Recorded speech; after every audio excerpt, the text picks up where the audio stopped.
G'day, Bomber fans. Well, our season officially kicks off this week. Take two. This time we meant it for real though. Essendon are going to go up against the Hawks on Friday night at the MCG in front of a packed crowd. You love to see it. Footy is back. I cannot wait. I wish I was there. We have in recent history been the older brother a bit in this little rivalry against Hawthorn. Fun fact, Scott has actually yet to lose a game at Essendon where he has announced a debutant. So, and of course, with Kako and Pryor making their debuts for the club, that is a guaranteed win.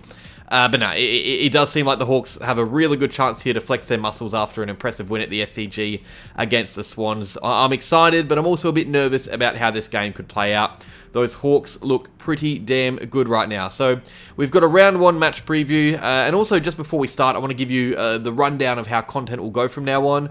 So match previews every Wednesday like today. Team selection videos most Fridays if it's an interesting team selection. Match reviews the day after each match. And player ratings on the Monday, I think. So 4 videos a week around that, with more sprinkled in as well. Plenty coming your way this year. Might even try and get some others to hop on the channel a bit this year as well. So make sure you subscribe because there's going to be more Everything Essendon content than ever. Okay, so Essendon up against Hawthorn at the MCG. Friday night footy. One team playing their first game for the year. We obviously had our opening round clash halted by Cyclone Alfred. And as for Hawthorn, they're going to be hoping to back up a brilliant win against the Swans in Sydney. There'll be many claiming the Dons have the advantage with that extra week's rest, but honestly, if you look at what happened last year, it is actually more beneficial to get that game in early, gets you nice and warmed up. Last year there were 4 teams that followed up opening round by playing a team who didn't play an opening round, and 3 of those 4 teams won their matches against the underdone team. Even look at post-bye records. The week off can be beneficial for some individuals racing against the injury clock, but as a whole, you would much rather play opening round. I mean, look at the cramping in opening round. I don't know about you guys, but I haven't seen that much cramping in a weekend of footy in years, and we only had 2 games. And I think it's even hotter this week as well, so it's going to be interesting to see how we deal with it. A really interesting situation as well, just the fact that Hawthorn have played and we haven't. It adds a new layer to a matchup that for years has been bubbling a little bit. We've been getting the wins since that era of Hawthorn's success. Since 2016, the ban year, we've had just 1 season where we didn't beat the Hawks. So we've had our way with them a little bit, but that was before Sam Mitchell started to cook. Now we're going into this game as clear underdogs, the first time that's happened in years. Not many people would be tipping Essendon, and if you are, you're tipping a major upset. The fact is, the Hawks are just a better team than us, it seems. But of course, early season form is impossible to read. Who knows where these teams will finish up? So let's try and gauge how this game will play out and what we need to do to stop the firing Hawks. So Hawthorn are a very good team, as we know. They are fast, they are energetic, they are driven, they're clearly well drilled. They have some really strong zones. Their backline is the strongest in the comp just about. The midfield is great as well. I'm going to start by quickly highlighting their forward line though, because it's both their biggest weakness and almost their biggest strength a bit too. So the forward line as a whole, just what's on paper, I really don't rate it that much. Chol on his day is good but inconsistent. Nick Watson is going to be a great player, but we kind of saw on Friday night last week that he's actually not that hard to defend against right now, given he's so young. Ginnivan's in a similar boat. I just don't really rate many of their forwards, if I'm being honest. Dylan Moore's obviously incredible, but that's someone who can have a say on a game on his own. But for me, aside from Moore, the biggest danger with their forward line is what is added to it when players rest. I genuinely don't think there is a team more dangerous at resting players from their preferred position. You look at where goals came from against the Swans. It came from players that aren't actually forward. So James Sicily obviously gets switched there and to good effect. He's a really dangerous player anywhere. Finn McGuinness has shown that he can be a solid option there now. Will Day is super dangerous out of the goal square. He's a genuine marking target who can finish his chances. He kicked 3 against the Swans. And Lloyd Meek, he's almost the most dangerous of the lot for me, because the Hawks switch him around with Marby or Chol, but also in open play, Meek was finding himself forward of the ball. Usually Rucks will rest back of the ball a bit, but Meek drags his direct ruckman back to D50, which just creates clutter. Now, we do have taller defenders that can defend Meek, but it also creates a bit of chaos when you have a marking target who's just added to a zone during open play. It means the communication between defenders and ruckman have to be spot on, or we risk a mismatch, or our tall defenders play smaller than they are when they wait for Meek to appear. I'm not afraid of Hawthorn's forward line. It's probably the thing keeping them from being that genuine flag contender in my eyes, but they do have serious goal-scoring power around the ground. Don't be worried about Watson and Ginnivan. Be worried about Will Day and Lloyd Meek. These are the guys that can do damage to our structure and also to the scoreboard. Let's move to our forward line. Now, Hawthorn are definitely a team capable of kicking a winning score each week. There is no doubt about that. They scored almost triple figures against the Swans with Watson, Ginnivan, Troll and Moore combining for just 3 goals.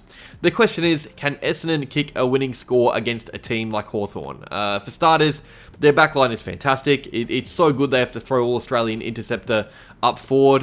They have so many options and so many different ways they can stop forward lines. I will say the Swans did manage to score a lot more freely than I would have thought with the injuries they had, so that gives me a tiny bit of hope, but still, it's a bit one-sided here.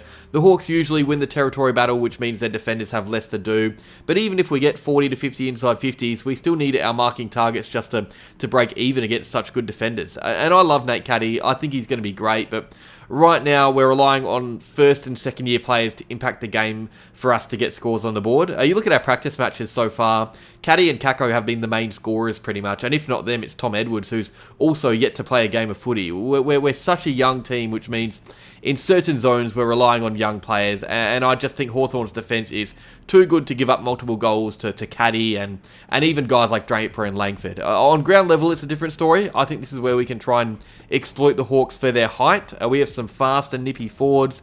Kako, Gresham, you got Martin and Durham who are going to play a fair bit of footy there too.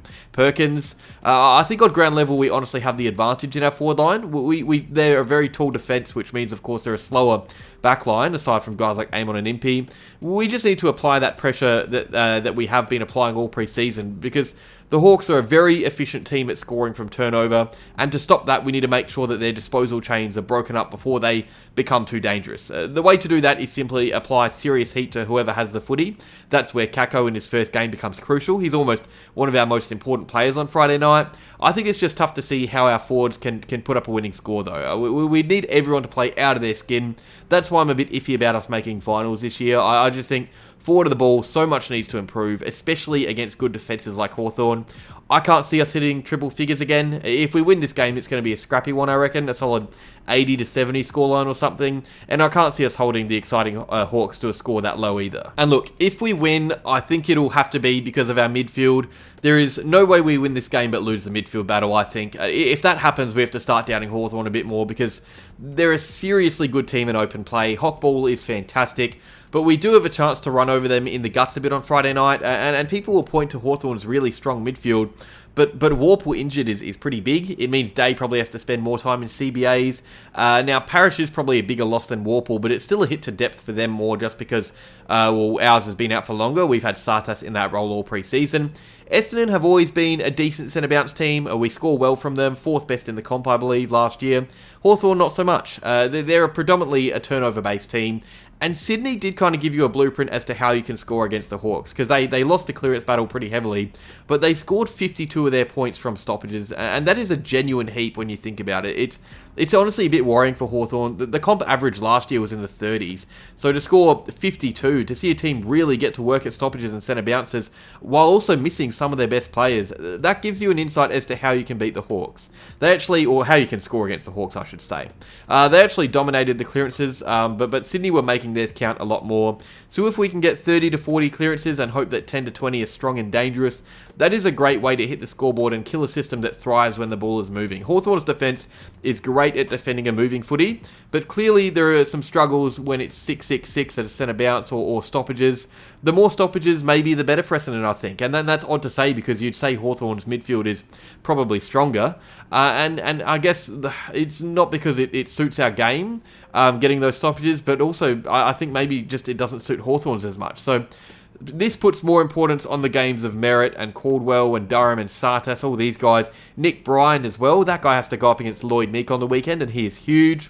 Even if a few of those players break even, it goes a long way for us winning this game. I think the annoying thing is, if we lose the midfield battle, we probably lose the match. If we win the midfield battle, we might not even win the game necessarily. It just helps. Look, more than anything, I'm just focused on how we look this game. I'm really not that focused on results at all this season. I am, but not as much as other years. wins and losses mean nothing if we look boring and bland and unable to improve. I would hate for us to scrape into the 8 with a game plan reminiscent of last year that doesn't hold up in finals.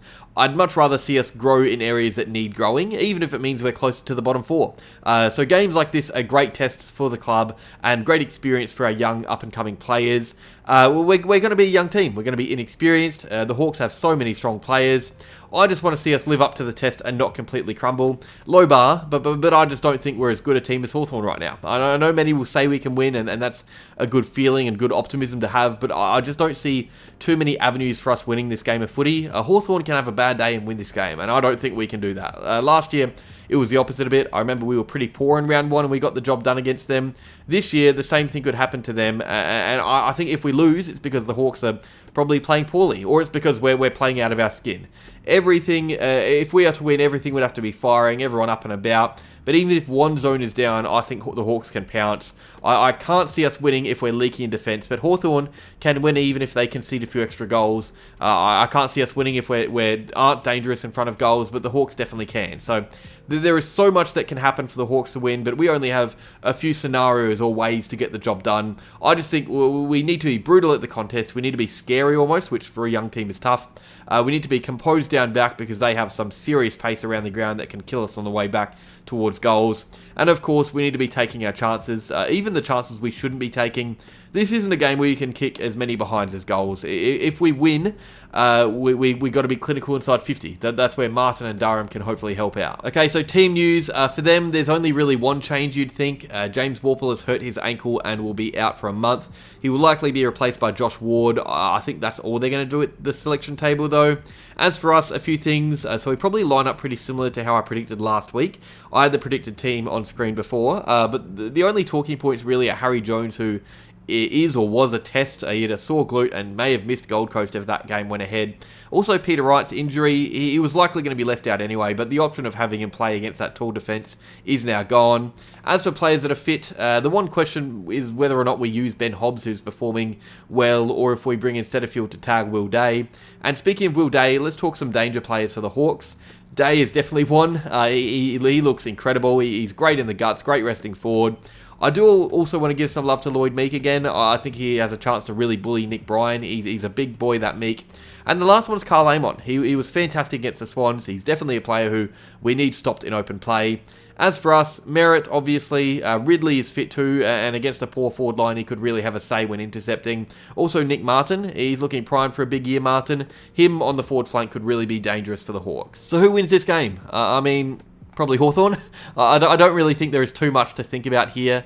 Obviously, Essendon fans will find reasons for the Dons to get up, but any neutral, anyone just looking at this matchup without Essendon bias, they'll all say Hawthorn. And I'm going to say Hawthorn too. I just think the better team, and it's as simple as that, really. Of course, there's always room for an upset. It's never guaranteed a result, but I just don't think the Hawks are the team to let wins slip away, especially early.